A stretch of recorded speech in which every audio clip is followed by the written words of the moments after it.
on the subject of the Palestinians. Here's Alex in North London. Alex, go ahead, sir.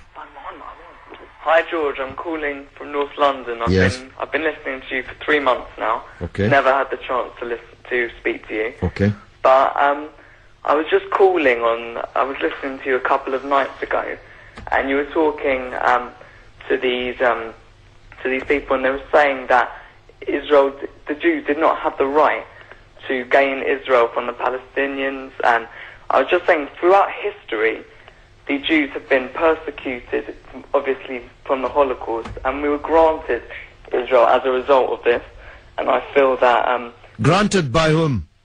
We were granted from Britain and other countries, granted us that. Well, what right did Britain have to grant you somebody else's country? Well, it's due because we lost 6 million people... No. I'm not arguing about that. I'm going to come on to that. But what right did Britain have to grant you somebody else's country?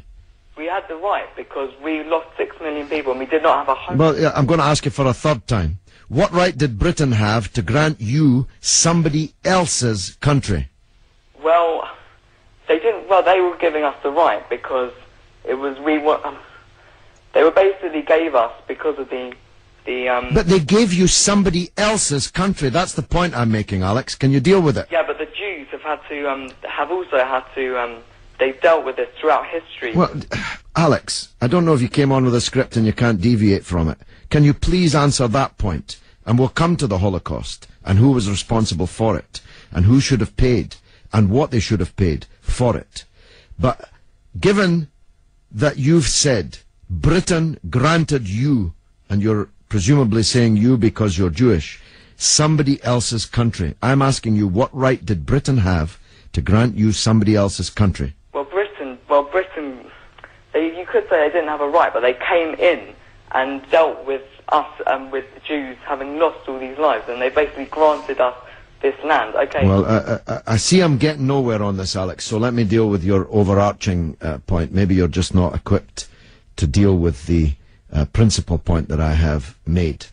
The Jews have suffered racist anti-Semitism down the ages in many, many European countries, including our own. They were subject to regular discrimination at best, and pogrom and murder at most. That's undoubtedly true. The one place in the entire world that Jews were neither discriminated against nor subject to pogrom was the Muslim world. In fact, so much was that the case that when Christianity came back to power in Spain, in Andalusia, in the western extent of the Islamic Empire, when the Muslims left, the Jews left with them because they feared the Christian anti-Semitism which would be unleashed in the wake of the departure of the Islamic civilization in the West. That's why so many Jews are to be found even today, and were to be found in profusion before the creation of the State of Israel, in countries like Morocco and along the North African coast, because under the protection of the Muslims, the Jews left Europe and went to live in North Africa. The Palestine that was wiped off the map when Britain granted you somebody else's country had Jews living side by side with Christians and Muslims for century upon century without the slightest trace of discrimination or violence or pogrom. So, what's happened is that Christian anti-Semitism in Europe, which massacred 6 million Jews in the greatest crime in human history, was paid for not by the Christian countries of Europe that either practiced or turned a blind eye to that anti-Semitism, but was paid by the very people who were completely innocent of that Holocaust, who had never persecuted the Jews, who had never pogromed the Jews. And that seems to me to add insult to the injury suffered by a people whose country was wiped off the map, who were dispersed into exile, to make way for a Zionist idea which was granted to European Jews, because these were the first settlers, granted to European Jews by Britain.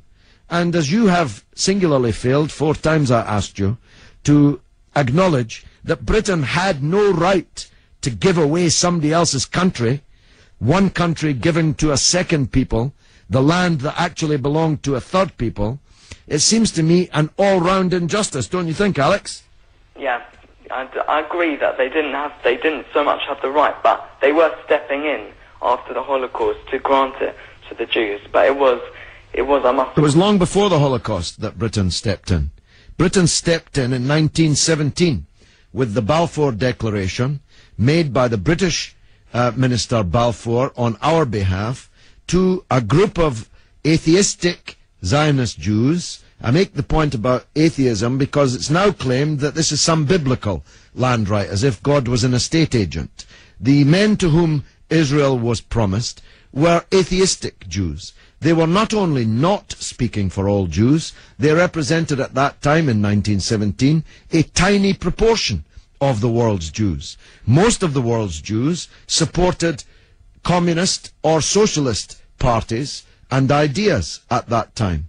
The Zionists represented a tiny sliver of Jewish opinion at that time. Yet Balfour promised them the land which belonged to a third people, without consulting either the British or the world's Jews, and least of all, consulting the Palestinians.